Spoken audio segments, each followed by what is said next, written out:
Exam তো already হয়ে গেছে 9-10-এর এসএলএসটির, কিন্তু এই একটা প্রশ্ন কিন্তু সবার মাথা খারাপ করে দিচ্ছে।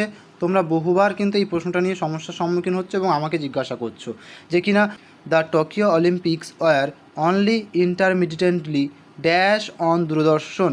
তো এই জায়গাটাতে তুমি দেখতে পাবে অনেকেই বলছো স্যার আনসার হবে স্যার টেলিকাস্টেড হবে, আর অনেকেই বলছে স্যার টেলিকাস্ট হবে। তো আমি তোমাদের যখন আনসার কী দিয়েছিলাম, অবশ্যই আনসার দিয়েছিলাম টেলিকাস্ট হিসেবে, তাই না?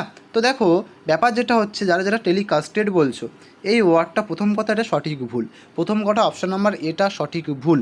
অর্থাৎ এমন কিছু ওয়ার্ড আছে বা এমন কিছু ভার্ব আছে বলতে পারো তুমি, যে ওয়ার্ডগুলো, যে ভার্বগুলো তাদের first form, second form, third ফর্মের কোনো পরিবর্তন হয় না, এবং তাদের মধ্যে একটা ওয়ার্ড হচ্ছে আমাদের টেলিকাস্ট, ঠিক তেমনই ব্রডকাস্ট, ঠিক তেমনই ফোরকাস্ট। ওকে, তো এই যে টেলিকাস্ট, ব্রডকাস্ট, ফোরকাস্ট যে ওয়ার্ডগুলো বললাম, এদের first form, second form, third ফর্মের কোনো রকম কোনো পরিবর্তন হয় না।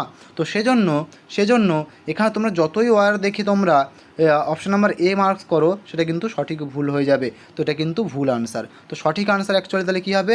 অবশ্যই টেলিকাস্ট হবে। তো আশা করছি তোমাদের যে কনফিউশনের যে জায়গাটা ছিল, অর্থাৎ কনফিউজিং পার্টটা ছিল, সেটা আমি তোমাদেরকে ক্লিয়ার করতে পেরেছি। তো সামনে যেহেতু 11-12-এর এক্সাম, তো তার জন্য আমরা কিন্তু আজকে 5টার সময়, বিকাল 5টার সময় গ্রামার সেশন নিয়ে হাজির হয়ে যাব। সবাই উপস্থিত থেকো। Thank you so much. যদি ভালো লেগে থাকে সবাই লাইক, কমেন্ট, শেয়ার, সাবস্ক্রাইব নাও। Thank you all, thank you so much, wish you all the best.